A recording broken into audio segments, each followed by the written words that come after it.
walaalkaabaad ka carari hooyada iyo aabahabaad ka carari carruurtaada iyo xaaskaagaad ka cararaysa nabigeenu wuxuu noo sheegay calayhi salaatu wasalaam waxaa lagu odhanayaa qur-aanka dadkii qur-aanka bartay yuqaalu lisaaxibi alqur'aan dadkii qur-aanka intay adduunyada joogeen kula saaxiibay saaxiibtinimo wanaagsan oo si wanaagsan qur-aanka ula dhaqmay waxaa lagu odhan doonaa markii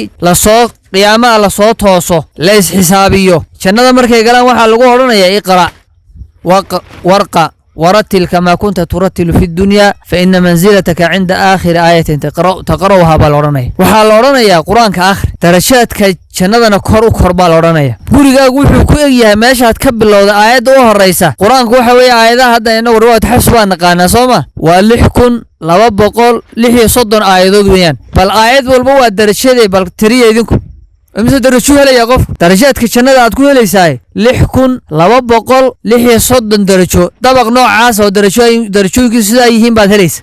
darajo kaama sareysa marka halkii darajo labada darajo waxa u dhaxeeya darajaadka imika aan fuulo sameeyay arag jaranjarada soo isuba dhawa kuwaas way kala fog yihiin labadii darajo inta u dhaxeysaba 500 oo sano hadii adduunka la joogo 500 oo sano in loo socdo ayay isu jiraan maxaa lagu helayaa qiimaha taabkaas lagu helayaa nabigeenu calayhi salaatu wasalaam wuxuu noo sheegay xadiiska saxiix ee muslim uu wariyay in quraanku xataa maalinta aad ugu dhib badanta uu ku garab istaagay iqra'ul qur'aana buu nabiga calayhi salaatu wasalaam quraanka hal la akhriyo هنا لقوا عمل فلو سببته محي وعلة محي تمرك ها آخرية لو ليه فإنه يأتي يوم القيامة شفيعا لأصحابه النبي عليه الصلاة والسلام قرآنكو قيامة وحيمان دونا إساقو إرقينية وشفاعة قاضية تذكي أدون كنتي شوغيم كل رقمي بقيامة قرآنكو شفاعة قاضي دونا النبي عليه الصلاة والسلام سياد رادت ولالكا كعرري هو يدا يا أباها كعرري عرورتها دي حاس كاغات كعرس واددك انتي كو حigtay kuwa kale isba sheegan maysaan maalinta al-quraanku culimadu waxay sheegaan al-quraanku kama cararaan been hooyooyinkood iyo waalidkood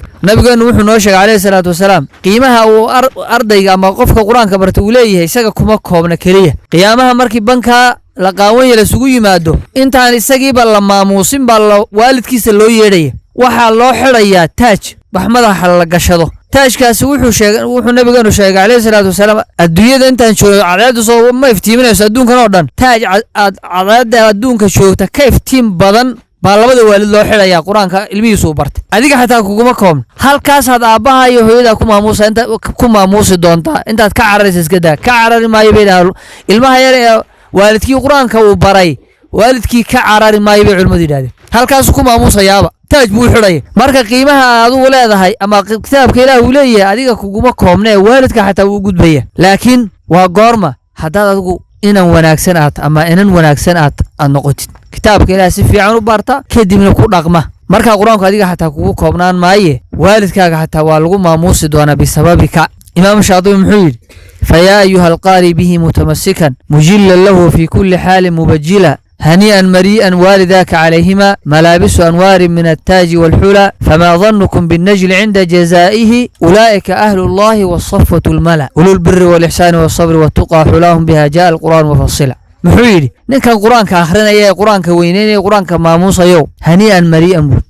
نرول وناكسن أون لبلهين أون dhibaada ka baqaneen nolol waxa weeyaan cilibteeda dambe lama hadiyo nolol abadaada waalid waxa la saari doonaa oo loo xiri doonaa qiyaamaha taaj iftiimay markaas ay oran doonaan oo maxaynu ku helay inankaagi ama inantaadi aad quraanka bartay baa lagu siiyay oranaya marka imaamku marka dambe muxuu sii raaciyay fama dhannukum bin najl inda jazaa'ihi labadii waalid hadii isaga sababkii taajka iftiimaya warwaraya hadii loo xiray kii quraankan ku amal falay maxaad u maleynaysaa inantii ama inankii quraanka bartay isaga maxaa la siin doonaa waxa doontaan u maleeyayaan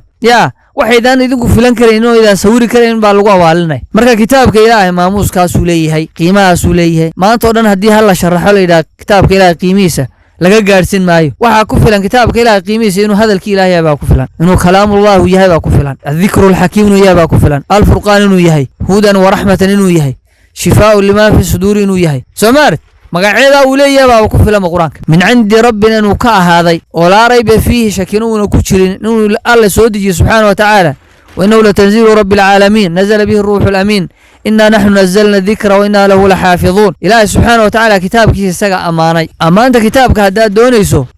النبي عليه الصلاة والسلام أحاديث تيسا يقرآن كاللفتي سات كهليس واحد رعسان دون تاون علماء الله يقان كهاي السلف كهاي يقولون وحي كي يرادين عبد الله بن مسعود رضي الله عنه وارضاه سقي أبي وإلهي كرالي نقضي وحيدي ilmaha yar ee quraanka Ilaahay subhanahu wa ta'ala isagoo da'yar oo qalbigiisa ku ururiyay oo kitaabka Ilaahay xifdiyay wuxuu yiri nabinima la siiyay buri غير annahu la yuha ilayhi waan loo waxyoonaynin un kaliya wixii nabiga loo waxyoodo muxuu ahaa soo quraankan maayn de quraankii waad haysaa waxa la siiyay buri ninkaas nabinima la siiyay ama inanta yar ee quraanka baratay waxa alla siiyay nabinimu siiyay waan loo waxyoon jibriil baan intuu yimaado u waxyoonaynin mooyaane wax nabinimada uga laaban ma jirto bal qiimaha uu qofku helaya ka war ya marka qiimahaas oo dhan waxa lagu helaya kitaabka Ilaahay baa subhanahu wa ta'ala aan ku mahadinaynaa inoo sahlay kitaabkiisa inaan baranno oo maanta halka aan waxa way isugu nimaadno maamuuskiisa aan isugu nimad Ilaahay baa subhanahu wa ta'ala mahadsan waxa kale ma hadda iskale macallinkii ardayda ku soo dadaalay waxa way khayr Allah siya macallin Abdullahi جزاه الله خيرا مقالة نون عد بتشوفون القرآن واحد حفظون شرين انتو هيجات كبلا كتاب كإلهي صدق كذا كذا كقبتين سجى صوب نغ خير الله سيو سجى نوبت كيسيو عمر كيسيو علم كيسيو الله بركة كوا كلا بدلنا إله سبحانه وتعالى قعدتي سبحان كرتشين إنه كوسو صار دونه حفلة بدن وكلا ضمبه وإن شاء الله كرتشين إنه إله سوق هاي كان واردي ديسا كوا بدن هذا رواد حفصبا waxa way shahaado la siinayay iyadoo ijaazada uu bixinayaan insha Allah way noogu xigi doonta waxa inoogu xigi doona meelaha halkan aan fadhino iyo markaskan markas u iqra macallin Abdullahi oo ku bixinaya qiraa'atul 10 insha Allah Ilaahay baan ka rajeynaa insha Allah macallinku marka uu mahadsan yahay waxa kale oo mahadda iskale